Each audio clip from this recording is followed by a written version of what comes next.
Global citizenship education has been proposed as one of the common global goals clearly indicated in the Sustainable Development Goals and the Education 2030 Framework for Action. Consequently, the importance of GCED in achieving the SDGs has been internationally recognized. The Philippines, along with the other member states of the United Nations, committed to achieving the 17 Sustainable Development Goals, including the 169 targets by 2030. These SDGs concur with the 2017 to 2022 Philippine National Development Plan and the country's long-term goal and aspirations stipulated in the Ambition Natin 2040. Of the 17 SDGs, Goal 4 addresses quality education that should be inclusive and equitable. Specifically, the SDG Target 4.7 emphasized the key role of GCED in promoting sustainable development. Outstanding among others. The Department of Education has declared its support to mainstream GCED into the curriculum development process, upskilling and reskilling of in-service teachers, instructional materials development, and in-classroom instruction. In particular, Secretary Leonor Magtolis Briones mentioned during the 3rd International Conference on GCED held on the 5th of September 2018 that GCED should not be limited to the concepts. They should be linked to history, culture, and contemporary developments. GCED can be perceived differently based on the local, national, and regional contexts. Contextualization is important in order for GCED to root down firmly at the local level and transform individuals and the greater society to build a more peaceful, just, and sustainable world.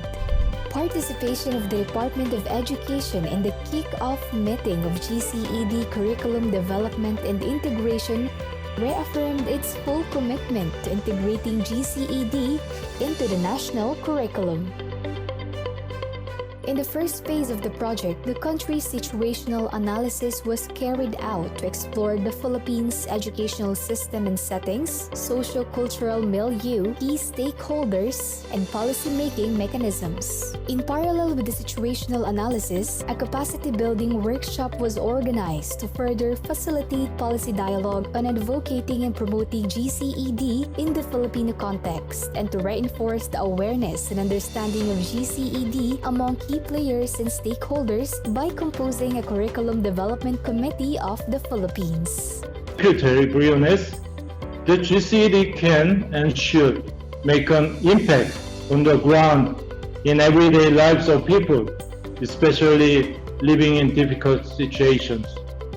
In November 2020, the second phase of the GCED curriculum development and integration in the Philippines was successfully delivered by the Philippine Normal University as implementing agency and the Department of Education as partner agency.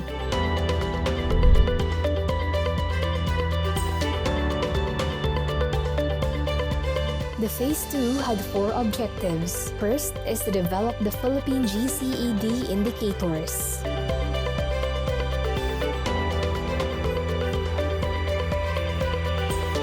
Second is to map Philippine GCED indicators in the basic education curriculum. Third is to develop the Philippine GCED framework.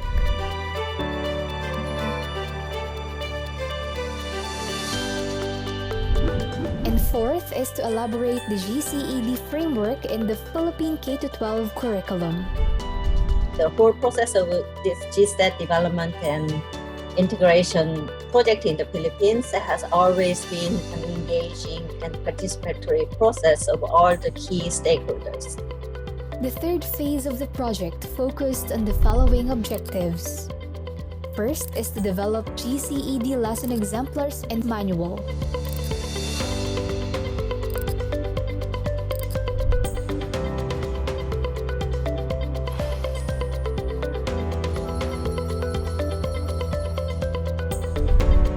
Second is to validate the GCED lesson exemplars.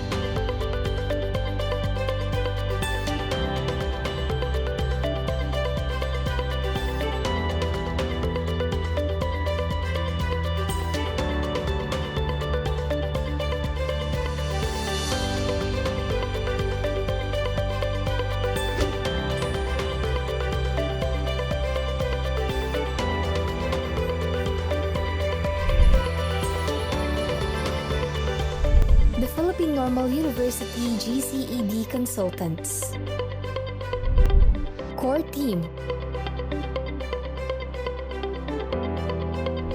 With the participation of the identified cluster coordinators. School heads. Teacher writers and teacher validators.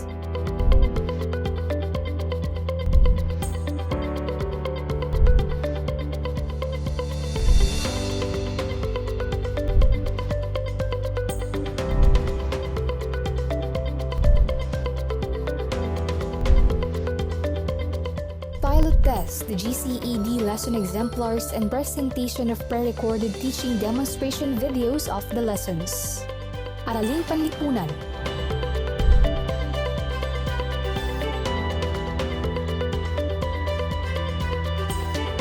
Edukasyon sa pagpapakatao.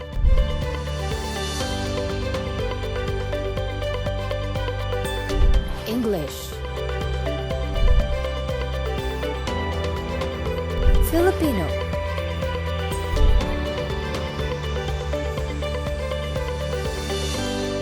Music.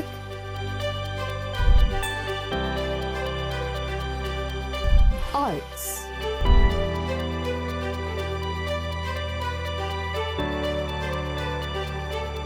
Physical education and health.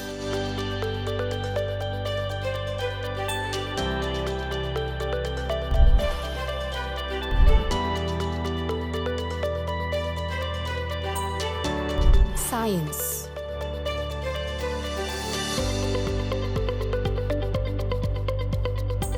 Mathematics. Mother tongue-based multilingual education. The two-year involvement of the Philippine Normal University in this GCED curriculum development and integration project greatly captures our mission to help integrate and localize global citizenship education in the Philippine educational system. We deeply believe that GCED will portray a crucial role in the attainment of learning outcomes we have envisioned our students to possess in a highly complex, diverse, and rapidly changing social milieu. On behalf of the PNU project team, we thank UNESCO APCEIU and the Department of Education for their trust and confidence.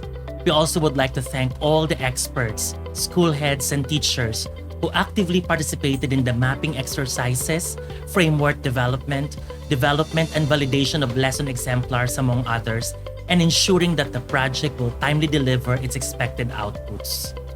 PNU, as the National Center for Teacher Education, commits to continuously enhance the implementation of GCED in the country through regular curriculum enhancements, research and monitoring and evaluation activities, capacity building of school heads and teachers, information and advocacy campaigns, and development of new models to teach and integrate GCED in the formal and non-formal curriculum.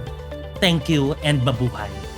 With the availability of these materials, coupled with necessary capacity building for teachers, the integration and implementation of Philippine GCED in the basic education curriculum is possible.